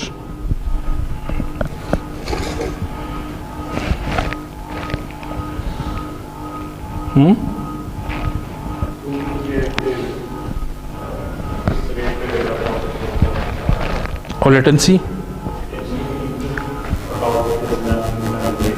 एक खास स्पेसिफिक इनपुट कब कन्वर्ट होता है into result, that is latency. ठीक है, and the rate of production of output is throughput. ठीक है, सो लेटेंसी डायरेक्टिव्स, लेटेंसी को इम्प्रूव करना है या थ्रूपुट को इम्प्रूव करना है तो पाइपलाइनिंग है। पाइपलाइनिंग किस चीज़ को इम्प्रूव करता है? Throughput. HLS supports techniques to remove performance bottlenecks. For example, it can manipulate loops and it can partition and reshape arrays. Partition and reshape arrays का मतलब है कि मेमोरी को आप बढ़ा रहे हैं, कम कर रहे हैं, स्प्लिट कर रहे हैं। Obviously, memory is limited in terms of the access bandwidth. उसका access bandwidth limited है। तो अगर आप एक मेमोरी यूज़ कर रहे हैं, आप उसको मल्टीपल में स्प्लिट करते हैं, तो मे बी कुछ डेटा आप इधर से निकाल सकते हैं, कुछ उधर से निकाल सकते हैं। ठीक है, लेकिन अगर एक ही मेमोरी में सारा कुछ हो तो फिर आप एक्सेस नहीं कर सकते ज़्यादा डेटा को। ठीक है, optimisation are perform using directives. तो जिस तरह विवाडो में या ज़ाइलिंक्स में पहले UCF था, अब डायरेक्टिव्स हैं HLS में, different directives. Let's look at how to apply and use directives. अब ये साइट पे ना इधर ये देखो, ये व्यू है dct.c, ये फंक्शन है। तो इस फंक्शन को जब आप इस तरह सेलेक्ट करते हैं ना, तो इधर आपके पास ये आ जाता है dct डायरेक्टिव्स के विंडोज़ में। अगर इस पर आप राइट क्लिक करिए ना, तो आपको इधर बताता है डायरेक्टिव डेटा फ्लो। जब इसको ड्रॉप डाउन करेंगे तो बहुत सारे डायरेक्टिव्स आपको नजर आएंगे। डायरेक्टिव क्या करता है, वो बताता है कि इसके साथ करो बेसिकली क्या, पाइपलाइन करो, रोल क्या कहते हैं इसको, पाइपलाइन करो या लेटेंसी को इम्प्रूव करो। ठीक है, या डेटा फ्लो को इम्प्रूव करो, ये सारे वो आपको बताते हैं।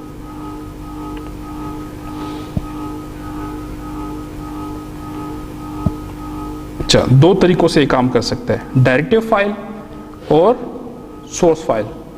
जब सोर्स फाइल में इसको इंक्लूड करेंगे तो इस तरह एक नीचे जो स्टेटमेंट है, प्रागमा HLS डेटा फ्लो, ये वाली। तो directive can be included in a separate file और it can be included in the C source file. अगर आप इधर से सोर्स सेलेक्ट करते हैं तो प्राग्मा यहाँ पे इंक्लूड हो जाएगा, अदरवाइज प्राग्मा ऊपर इंक्लूड हो जाएगा। ठीक है,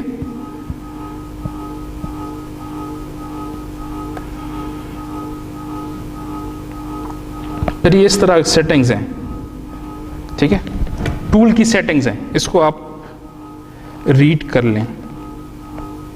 अच्छा, ये भी टूल की कुछ सेटिंग्स हैं, लेकिन इसको देख लेते हैं।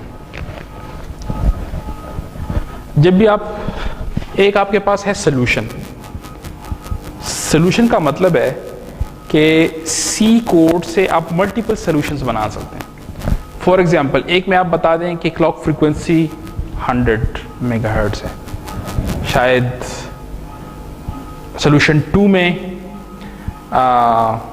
10 नैनो सेकेंड है क्लॉक पीरियड, और अंदर आप इसको जो है ना पाइपलाइन कर दें। सॉल्यूशन 1 में मे भी कि आप इसको पाइपलाइन नहीं कर रहे, लेटेंसी को इम्प्रूव कर रहे हैं। तो ये एक ही कोड के ना डिफरेंट सॉल्यूशंस होंगे, और हर एक को आप इम्प्लीमेंट कर सकते हैं और हर एक की रिसोर्सेज देख सकते हैं।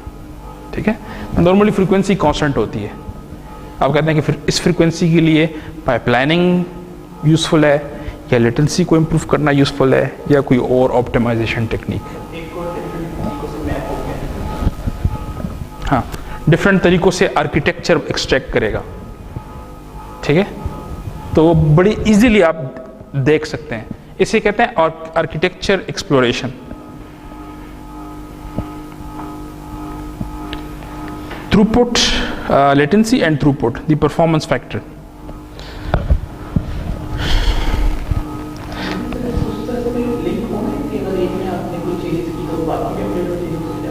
क्या मतलब?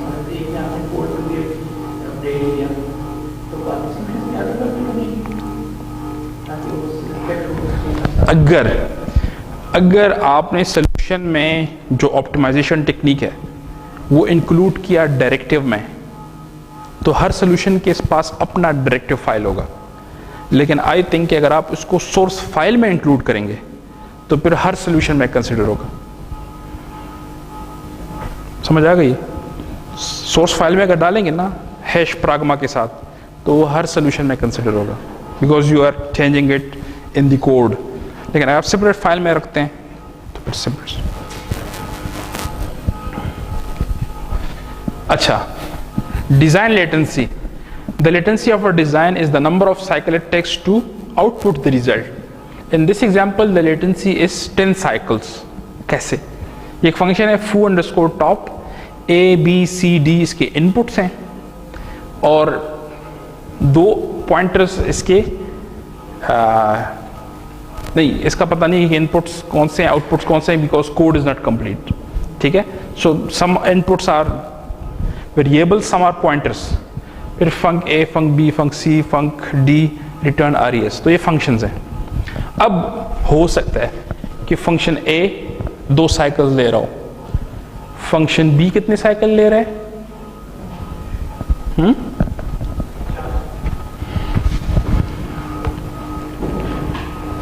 फंक्शन ए कितने ले रहे हैं? 2। फंक्शन बी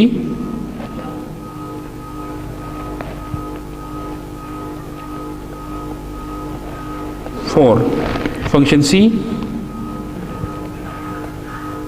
और फंक्शन डी कितने हो गए? 10। सो latency is 10. Latency of foo_top is 10. ठीक है? Design throughput. The throughput of a design is the number of cycles between new inputs. The number of cycles between new inputs. वो क्या है? जी, अगर यही डिजाइन है तो न्यू इनपुट इधर आता है और फिर इधर आता है। So the throughput is 10 cycles. तो throughput is equal to latency. Clear है?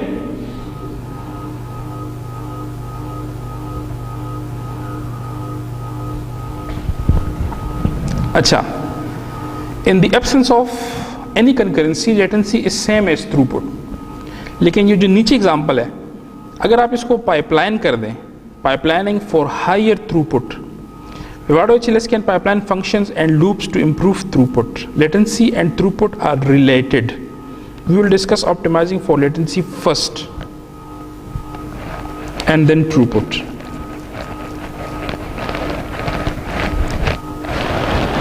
अच्छा, अगर आप इस नीचे वाले फंक्शन को देखें, अगर आपने इसको पाइपलाइन किया हुआ है, ठीक है, तो मे बी ये साइकिल्स तो उतनी ही ले रहे हैं, लेकिन अगर आपने इसको पाइपलाइन किया हुआ है तो शायद ये फंक ए जो है ये बी के दरमियान स्टार्ट हो जाए, ये यहाँ पे स्टार्ट हो जाए, ठीक है, बिकॉज कोड इंटरनल नहीं गिवन, तो ये टाइम डिपेंड करता है उस कोड इंटरनल पे, लेकिन फोर्स है कि वो यहाँ पे स्टार्ट होता है। अब फंक्शन बी इससे पहले स्टार्ट ही नहीं हो सकता, ठीक है ना, क्योंकि उसकी पहली कॉपी कंप्लीट ही नहीं हुई, लेकिन फंक्शन ए की कॉपी इधर कंप्लीट हो चुकी है, ठीक है, तो थ्योरेटिकली ये यहाँ पे भी स्टार्ट हो सकता है, लेकिन शायद किसी कंस्ट्रेंट की वजह से नहीं हो रहा हो, ठीक है। सो लेट्स से अगर इस तरह ये मैप होता है, so what is the latency and what is the output? जी, what is the latency and what is the throughput?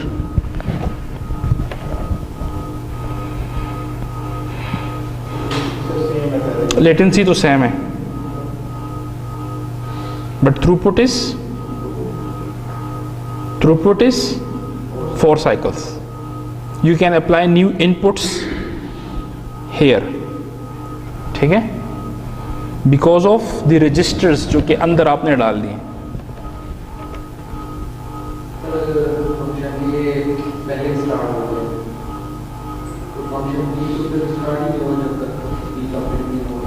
क्या चीज़?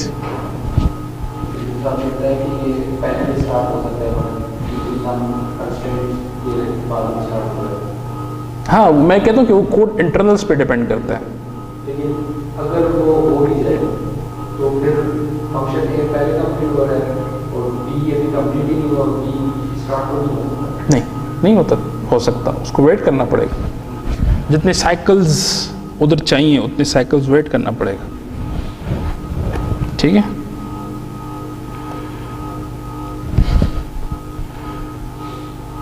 Vivado HLS मिनिमाइज लेटेंसी, तो थ्रूपुट को कैसे इंप्रूव करते हैं? With pipelining. What about latency? HLS will by default minimise latency, तो अगर आपने इसको नहीं बताया हुआ तो by default it will minimise latency.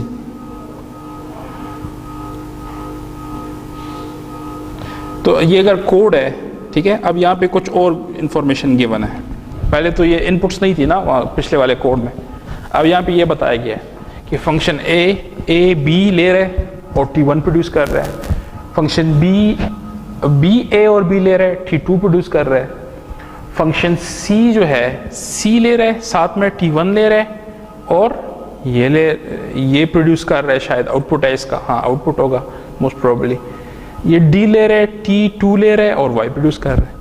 तो अब you can right the data dependency, ठीक है, कि फंक्शन ए और बी ले रहे और T1 प्रोड्यूस कर रहे हैं, this is T1, function B A और बी ले रहे T2 प्रोड्यूस कर रहे हैं, फंक्शन सी और T1 ले रहे X प्रोड्यूस कर रहे डी ये कर रहे हैं, ठीक है।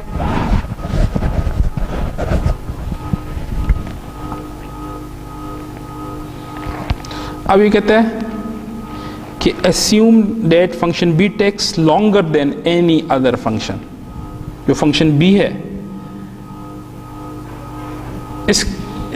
इसकी जो प्रोपिगेशन डिले है that is longer, इसका मतलब है क्रिटिकल पाथ b और d के थ्रू है, क्रिटिकल पाथ b और d के थ्रू है, तो इसके साथ क्या किया जा सकता है?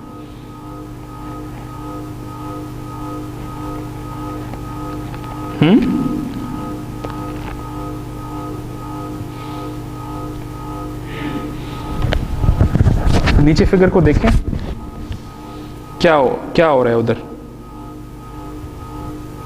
इस वाले फिगर की बात कर रहा हूं। इसमें क्या हुआ है, function b is taking longer, तो ठीक है d को बाद में कर दो, a और b को जो है ना आप स्केड्यूल कर दो, सही है। a और b को जब आप स्केड्यूल करोगे तो जब तक b कंप्लीट होगा a और c कंप्लीट हो चुका होगा, क्योंकि इनकी डिपेंडेंसी है ही एक दूसरे पे, ठीक है।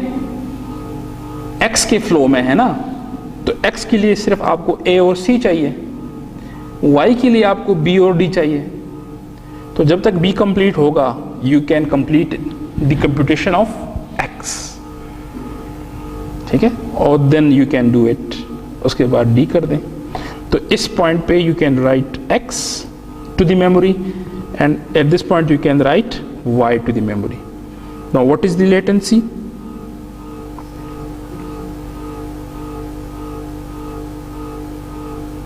Six, ठीक है। यहां तक 6 साइकिल्स में सारा काम हो गया। पहले कितने में था? 10, ठीक है।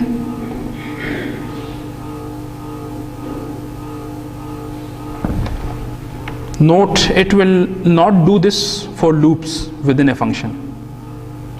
अगर आप लूप्स के बारे में नहीं बताएंगे तो इस तरह के काम ये नहीं करेगा। लूप के लिए आपको स्पेसिफाई करना पड़ेगा, ये लूप्स नहीं है, तो लूप्स के साथ ये इस तरह काम कर सकता है। अगर सिर्फ फंक्शंस हैं उसके साथ ये काम कर सकता है, लूप्स के लिए आपको फिर कुछ और करना पड़ेगा। Vivado HLS has the following directive to reduce latency. Latency, एक डायरेक्टिव है latency, allows minimum and maximum latency constraint to be applied. तो अगर latency डायरेक्टिव आपने सेलेक्ट किया तो इसमें आपको देगा latency low, latency high. Obviously latency and throughput are related, ठीक है।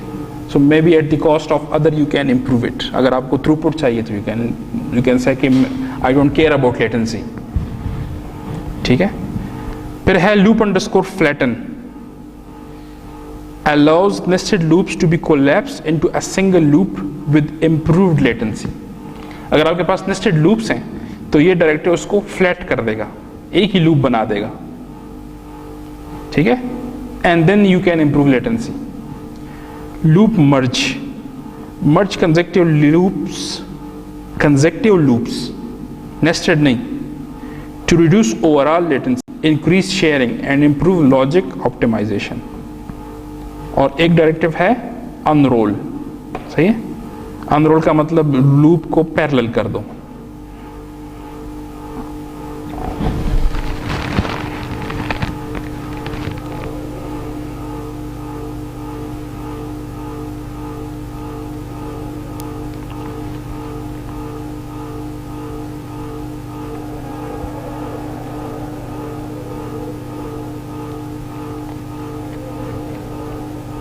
इसमें कोई इस तरह लेटेंसी कंस्ट्रेंट, जिस तरह फाइल यहाँ पे है देखिए, डायरेक्टिव लेटेंसी मिनिमम मैक्सिमम, ठीक है।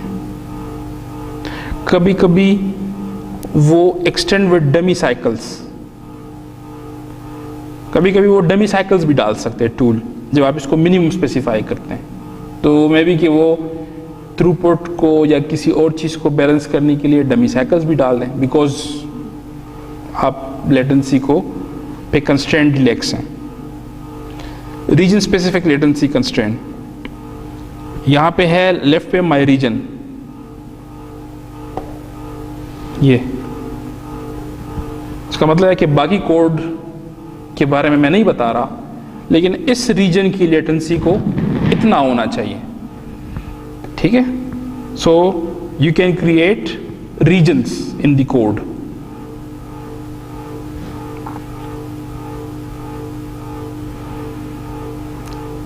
अब ये था लेटेंसी के बारे में, ठीक है। अब लूप्स, तो लूप्स के बारे में पहले हम देख चुके हैं, आप इसको रोल कर सकते हैं, अनरोल कर सकते हैं। ये स्लाइड पहले भी एग्जैक्टली इस तरह गुजरी है, because these are different series of workshop material. तो जो पिछले वर्कशॉप है कुछ ऐसे कंटेंट्स वो रिपीट हुए हैं, ठीक है।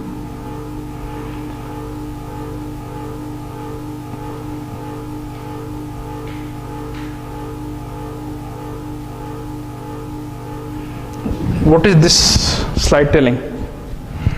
क्या बता रहा है?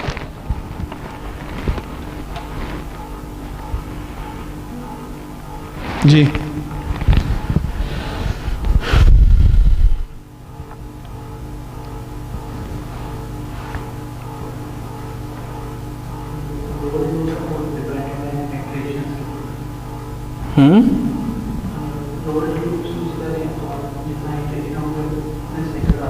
एग्जैक्टली अगर रोल्ड है तो latency is the function of iteration. कुछ भी कर लें, इसकी इटरेशन 4 साइकिल्स हैं। The rolled loop will never take less than 4 cycles no matter what kind of optimisation is tried, because rolled है। रोल्ड मीन सिक्वेंशियल, ठीक है। तो सिक्वेंशियल का मतलब है कि जब लूप खत्म होगा तब रिजल्ट आएगा ना। So latency is related to the rolling factor. Unrolled loops can reduce latency. Unrolled का क्या मतलब है? For example, अगर ये loop है for i is equal to 3, i is greater than 0, i minus minus, ये क्या कर रहा है? ये basically B में एक array है A, उसके एक एक एलिमेंट को B के साथ ऐड करके उसमें स्टोर कर रहा है। तो एक रजिस्टर है, उसमें वैल्यू को एरे से वैल्यू निकाल के एक ऐड करके स्टोर हो रहा है। अगर आप इसको रोल रखते हैं तो एक एडर चाहिए और एक रजिस्टर चाहिए। अगर आप इसको अनरोल करते हैं तो ऐसे अनरोल होता है, एक एडर जिसमें A3 आ रहा है और रजिस्टर की value initial value let's say 0, ये दोनों ऐड होते हैं।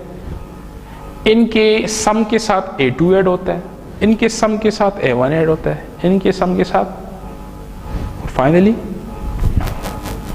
सो this is unrolled. What is the latency?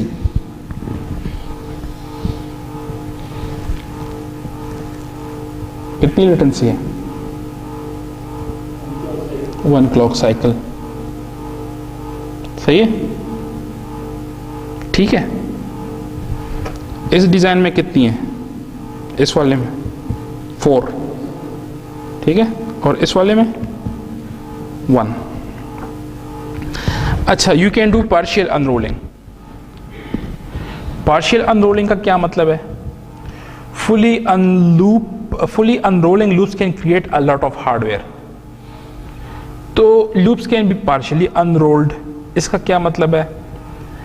A standard loop of n iteration can be unrolled by a factor, let's say unrolled by a factor of 2. तो ये जो code है, ये ऊपर एक कोड है, ये जो सेकंड कोड है, इसमें क्या डिफरेंस है?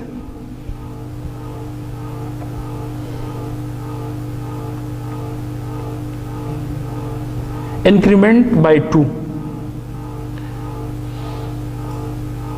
और इवन यहां पे हैंडल हो रहे हैं, ऑड यहां पे हैंडल हो रहे हैं। एक ही लूप के अंदर इवन और ऑड को आपने अलग अलग कर दिया। सो बेसिकली अब आप इटरेट कर रहे हैं in by 2 times, you are iterating in by 2 times. जब आप इसको क्रॉस करेंगे ये इसको ब्रेक कर देगा, सही है ना? तो you have unrolled it by a factor of 2। पहले जो था it was unrolled by a factor of 4, अब अनरोल हुआ बाय अ फैक्टर ऑफ 2। तो कोडिंग स्टाइल चेंज हो गया। You see the difference?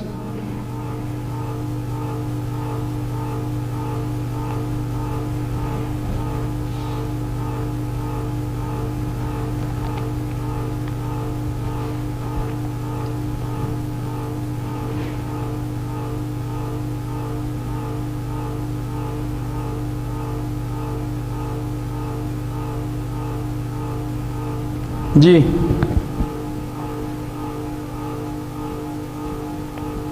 Code की समझ आ रही है कि नहीं? दो वर्जन्स हैं, एक ये कि the break accounts for condition when n by 2 is not an integer. अगर let's say capital N is 5 या ऑड है, then you need this statement, ठीक है? Otherwise you can write even this code when n is a multiple, when I is a multiple of n, ठीक है? तो ये थोड़ी सी डिटेल है programming wise. Otherwise this is unrolling by a factor of 2 and this is unrolling, you are picking 2 samples at a time, ठीक है? 2 samples आप पिक कर रहे हैं, उस पर प्रोसेस कर रहे हैं। अनरोल बाय फैक्टर ऑफ 4 क्या होगा, 3 क्या होगा, 3 सैंपल्स को उठा के प्रोसेस कर रहे हैं। 4 क्या होगा, 4 ही सैंपल्स हैं, तो फुली अनरोल्ड होगी। सही है?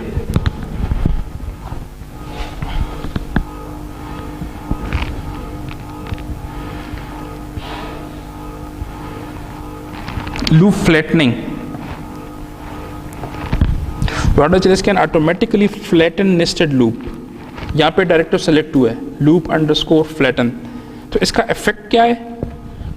इसका इफेक्ट ये है कि ये जो L2 लूप है, L2 और L3 नेस्टेड लूप्स हैं, ये चल रहा है कितनी दफा, 4 टाइम्स, और ये 4 टाइम्स चल रहा है। 4 into 4 is 16। It will be replaced like this, कि अ सिंगल लूप जो कि 16 तक चले, और ऑटोमेटिकली इंटरनल कोड भी चेंज हो जाएगा, इसके मुताबिक हो जाएगा। तो दिस इज लूप फ्लैटनिंग, ठीक है?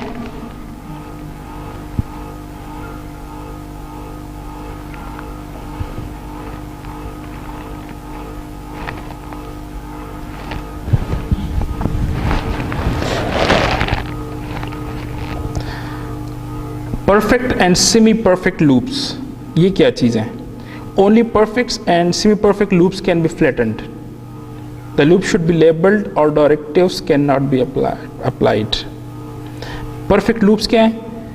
Only the inner most loop has a body content, ये परफेक्ट लूप है। Inner most loop has body content, जो एग्जाम्पल 1 है।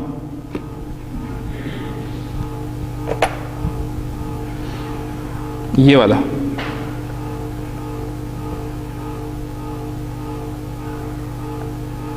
ये क्या हो गया?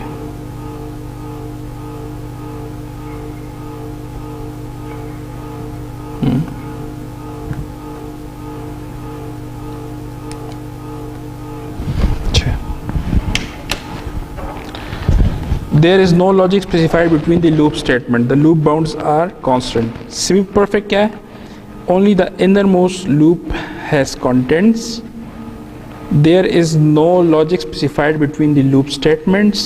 The outer loop bound can be variable.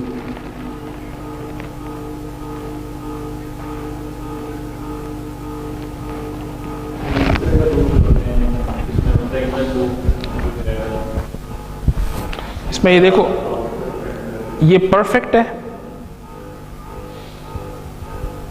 ये है सेमी परफेक्ट, ठीक है? क्या डिफरेंस है? ये कांस्टेंट है आउटर लूप में, यहाँ पे क्या है? वेरिएबल। सो ये क्या कह रहे हैं? Only perfect and semi perfect loops can be flattened. For example, अगर इन दोनों के बीच में कोई लॉजिक है, यहाँ पे 4 के अंदर यहाँ पे कोई स्टेटमेंट है, so it will not be flattened। सही है? It cannot be flattened। ये क्या चक्कर है? अच्छा, आप सही है, ओके। Water-Chalice लूप मर्जिंग क्या है? Water-Chalice can automatically merge loop. तो अगर आपने मर्ज का डायरेक्टिव सेलेक्ट किया हुआ है, तो क्या होगा कि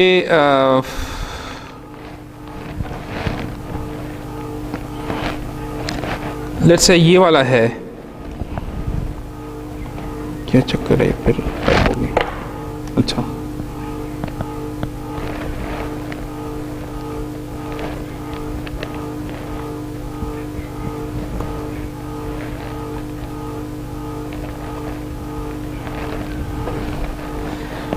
ठीक है, ये है लूप 2 और 3। तो इसको लूप 1, 2 और 3 के साथ 2 और 3 को पहले फ्लैट किया गया और फिर 1 के साथ इसको मर्ज किया गया। ठीक है, लूप 2 और 3 को फ्लैट करके लूप 1 के साथ मर्ज किया जा सकता। तो मर्ज का क्या मतलब है कि नेस्टेड नहीं है, सेपरेट लूप्स हैं लेकिन उनको मर्ज किया गया है। allows, इसका फायदा क्या है? allows for more efficient architecture exploration। अगर आप लूप को मर्ज करते हैं तो शायद आपको efficient architecture मिल जाए। ठीक है, FIFO reads which must occur in strict order can prevent loop merging। अगर आपके पास FIFOs रीड हो रही हैं तो it can restrict loop merging because 5O पे जो डेटा है वो क्या है? स्ट्रीमिंग डेटा है। ठीक है, सो उसमें एक स्ट्रिक्ट ऑर्डर है और जब आप लूप को मर्ज कर रहे हैं तो बेसिकली लूप मर्जिंग कैसे होती है? उसके इंडेक्सेस को चेंज करना पड़ता है। लूप्स के जो इंडेक्सेस हैं उनको चेंज करना पड़ता है, लेकिन ये आप रैंडम एक्सेस मेमोरी में तो कर सकते हैं, 5O में नहीं कर सकते। 5O में तो डेटा स्ट्रीम से आ रहे हैं। ठीक है, तो लूप मर्जिंग वहां पे आपके काम नहीं आएगी। लेकिन जब लूप 2 और 3 से मैच किया तो दोनों को तो 16 पे चला गया वेरिएबल आइटरेशन का। लेकिन लूप 1 का तो आइटरेशन है ही 4, तो उसने मर्ज उसका कर दिया। एग्जांपल देने के लिए सोच सकता है कि फिर लूप 1 तो नहीं, वो मर्ज ऐसे करेगा ना कि देखो ना, उसने 2 कंडीशन डाल दी है। If condition 1 loop body 1 will execute it, condition के थ्रू कंट्रोल हुआ। ठीक है ना, क्लियर हो गया? एक ही लूप में सब कुछ हो गया है। इवन के लूप 1, 2 शायद 4 भी इसने डाल दिया है, क्योंकि इफ कंडीशन 4 लूप बॉडी 4 एक ही लूप इसने बना दी।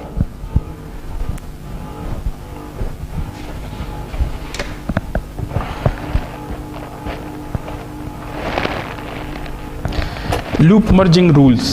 If loop bounds are all variables, they must have the same values. ठीक है, loop bounds का मतलब less than or equal to या greater than equal to जो boundary है, they should have the same value. If loop bounds are constant, the maximum value is used.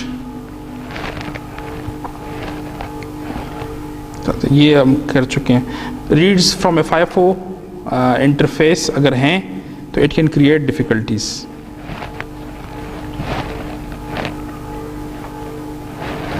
अच्छा, इस तरह का रिपोर्ट जनरेट होता है, नीचे देखें।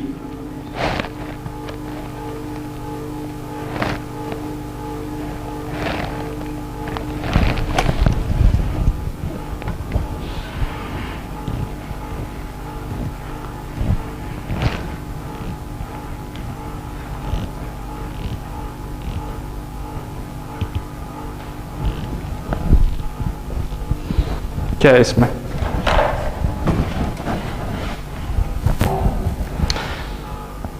अगर ये डायरेक्टरी आप देते हैं लूप अंडरस्कोर ट्रिप काउंट, ठीक है, मिनिमम मैक्सिमम, तो ये आपको इस तरह की समरी देता है। ठीक है, latency minimum maximum, interval minimum maximum. ठीक है, और ये आपने इसको टारगेट दिया, ये एस्टिमेटेड फ्रीक्वेंसी है, क्लॉक पीरियड है। एस्टिमेटेड इसलिए कि इसने अभी इम्प्लीमेंट होना है। ये जब ऐसी आप जैसे ही आप डायरेक्टिव देते हैं तो जो इसका कंपाइलर है HLS का, वो कोड को एनालाइज करता है, और चूंकि उसको पता होता है एस्टिमेट आर्किटेक्चर का, तो आपको फौरन एस्टिमेट दे देता है। लेकिन एक्चुअल नहीं है। एक्चुअल कब होगा? जब आप इसको इम्प्लीमेंट करेंगे, जब ये प्लेस होगा, जब ये राउट होगा, तब एक्चुअल आएगा। लेकिन ये टूल इतना एक्सपर्ट होता है क्योंकि इसको हार्डवेयर का पता है, सो ये आपको बहुत एक्यूरेट, देखो ना ये क्या कहता है, अनसर्टिनिटी, इस एस्टीमेट पर अनसर्टिनिटी 1.25 है, 1.25 मैक्सिमम ऊपर नीचे होगा।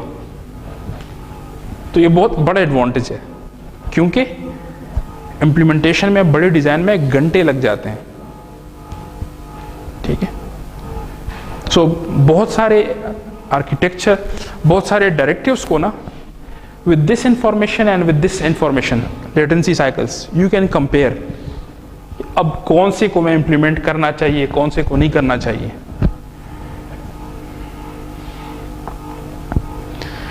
तो ये समरी है इसकी, टेक्निक्स फॉर मिनिमाइजिंग लेटेंसी। क्या HLS accepts constraints for latency? वो जो शुरू में हमने 4 कंस्ट्रेंट्स देखे, लेटेंसी और पता नहीं फ्लैटन और क्या कुछ। फिर लूप ऑप्टिमाइजेशन, तो लेटेंसी को इंप्रूव करने के लिए एक तरीका लूप ऑप्टिमाइजेशन है, और उसमें क्या था, लूप मर्जिंग, लूप फ्लैटनिंग, और क्या था, रोलिंग, अनरोलिंग, सही है। इंप्रूविंग थ्रूपुट, जी अब थ्रूपुट को कैसे इंप्रूव किया जाए।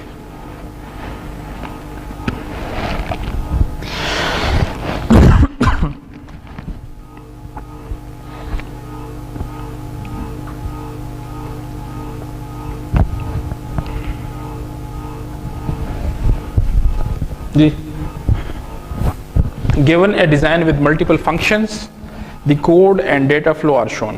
So यहाँ पे एक फंक्शन है टॉप लेवल ABT1, ठीक है। सो AB and this is T1, A और T1 B को मिले हैं and it produces T2, T2 और C मिले हैं इसको एंड प्रोड्यूसेस X, X और D इसको मिले हैं and produces Y.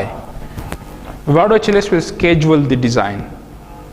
अगर ये schedule है, function A, B, C, D, ये पहले, फिर उसके बाद ये, फिर ये, फिर ये।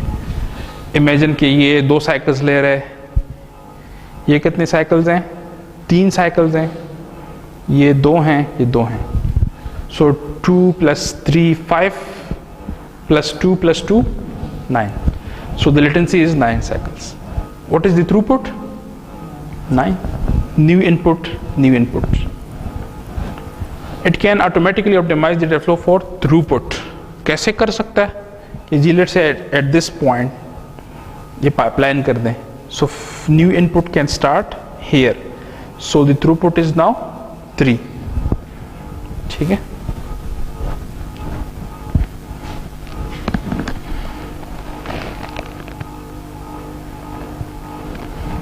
अब क्या क्या ऑप्टिमाइजेशंस हैं इसके लिए। Data flow optimization can be used at the top level function, allows block of code to operate concurrently. The blocks can be function or loops. Data flow allows loops to operate concurrently. It places channels between blocks to maintain data rate.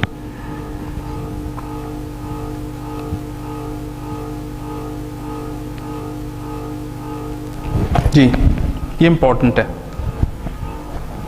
क्या कह रहा है, ये function है, ये function B है, function C है या लूप है, ठीक है। अब अगर इसके दरमियान कनेक्शंस हैं, so Vivado HLS can place channels. अब ये चैनल्स क्या है, for arrays the channel will be memory elements to buffer the samples.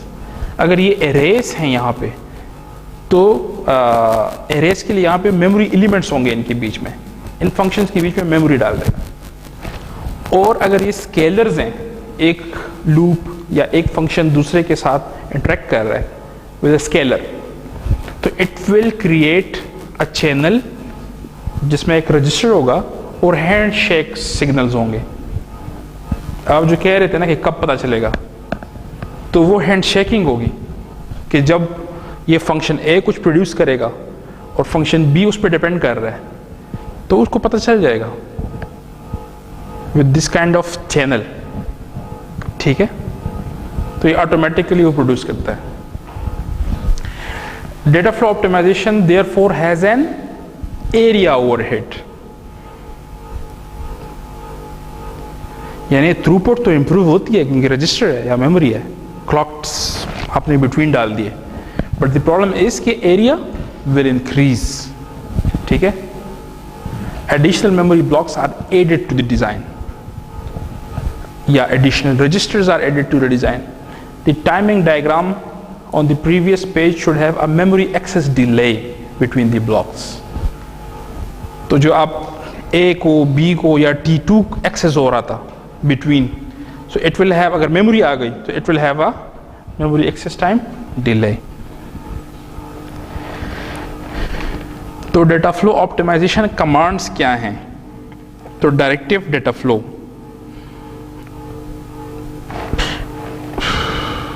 HLS will seek to create the highest performance design.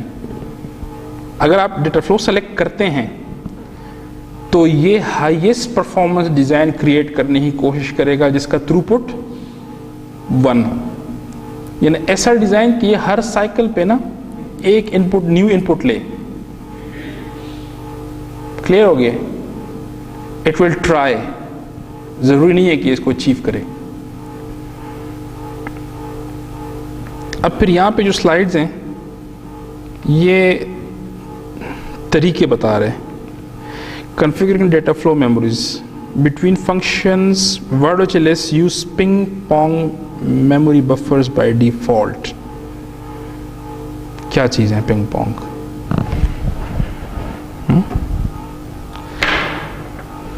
कितने स्लाइड्स रह गए? 72। मेरे ख्याल में बस करते हैं, ठीक है, थक गया हूँ। Continue tomorrow.